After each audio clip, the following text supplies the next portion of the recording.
going on, Jerome's? It's a beautiful day. The sun beat down, little runaway, or something like that. Minnesota Fighting Vikings back at it. TCO Performance Center Bar and Grill. Practice number 9. Feeling fine. Vikings full pads, large capacity, and it was beautiful because JJ McCarthy, the McCarthy rises. Oh, look at your fallen idol. Nah, I wonder if McCarthy let him look good. Or Flores let him look good. I don't know. Probably not the case. But one of the things about McCarthy, now, of course, every time McCarthy breathes, I'm like, that's what I'm talking about. That's why he's the GOAT. The GOAT.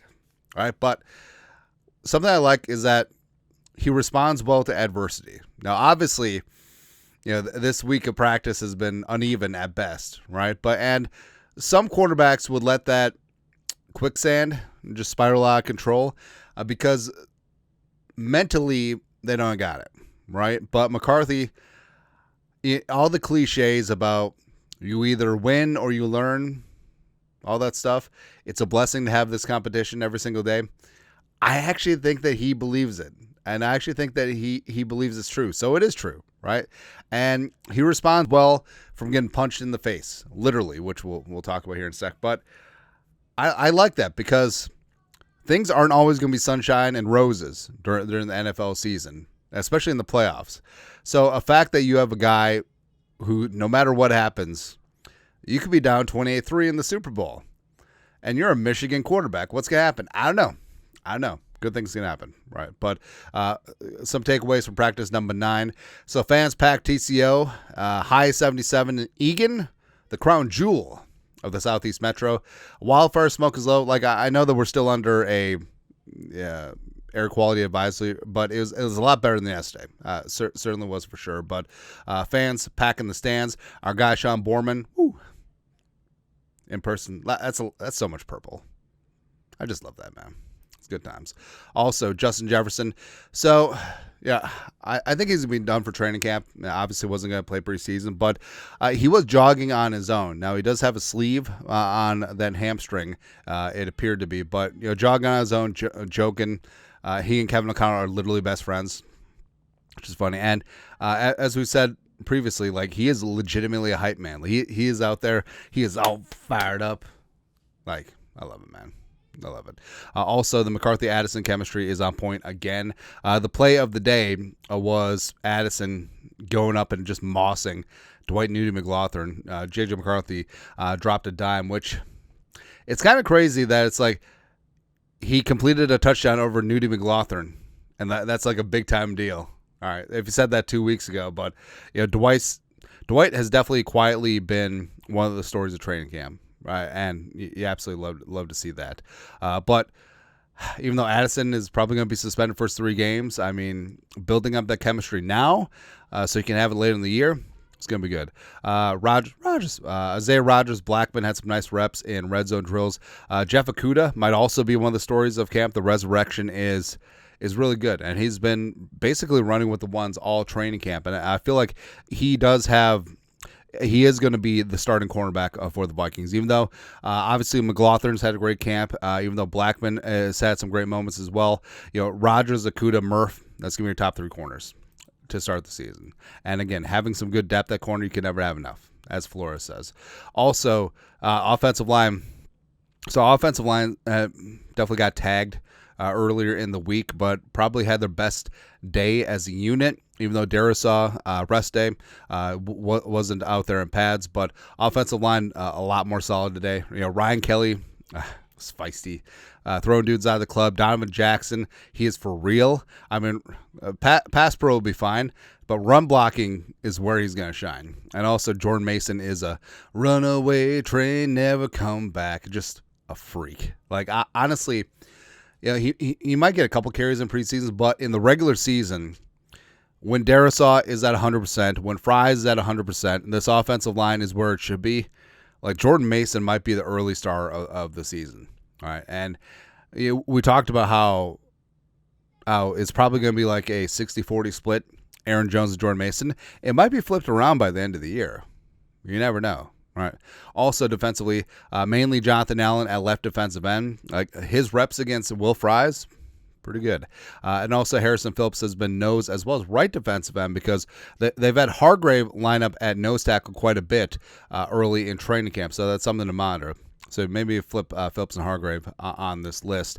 Also, you did have TJ Hockenson limped off, apparently appeared to be a groin injury.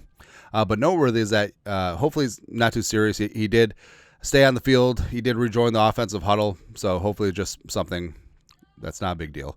Urasek did get first-team reps with Giovanni Ricci as well in his place, in addition to Josh Oliver. So that's something to keep in mind, especially as Gavin Bartholomew is still on the PUP list. But Urasek could have a slight lead over Nesbitt and Ricci in that regard. So, I mean, maybe Urasek ends up as tight end 3, which is funny because his grandfather invented the baby carrot. Look it up.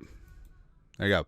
Also, this was a very good JJ McCarthy day. And McCarthy's best practices have been the first one last week, Saturday, the first day of fans in the stands, and also today. So he just thrives in front of large crowds, which is good. Just accurate. Buzz went through his reads or went through his progressions really quickly.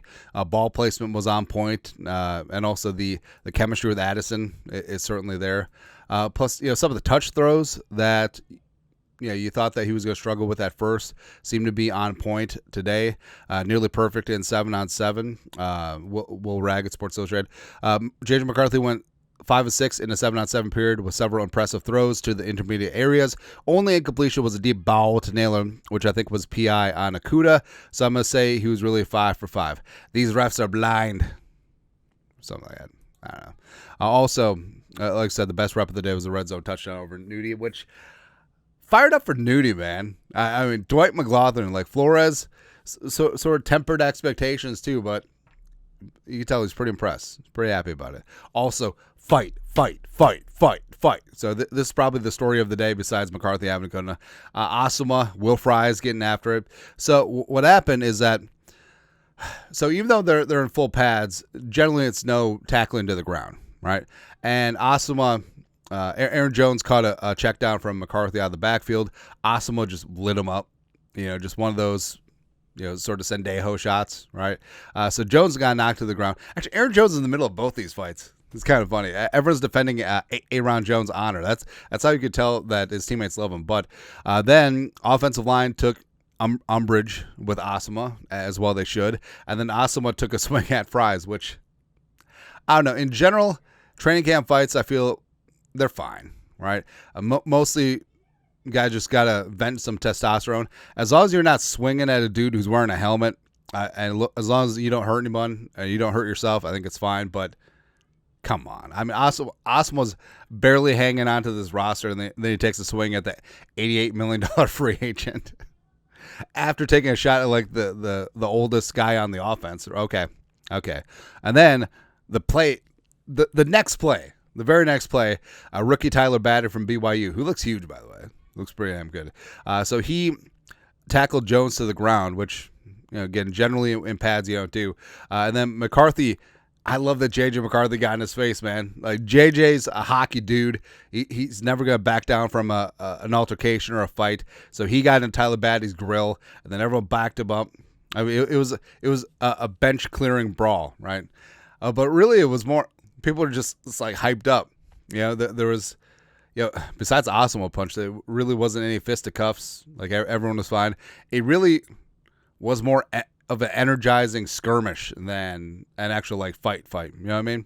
So it's good to see. And also, Kevin Connell has a no fighting policy. There's a little fighting. And then a point of mild concern. So Will the Thrill went 3 of 5. Shanked 2 wide left. Both of them were under 40. So he's had a couple of misses in camp so far. There's not another kicker on the 90-man roster right now. Maybe there should be. I don't know. I have confidence that Will the Thrill will get together, but it's noteworthy. It's like, things that make you go, So there you go. But either way, love that JJ McCarthy got up off the mat after a couple of tough practices, so the McCarthy rises. Let us know your thoughts. Practice number 9 for the Minnesota Vikings. Let us know, comment section, you guys have best to do. Skol, production value.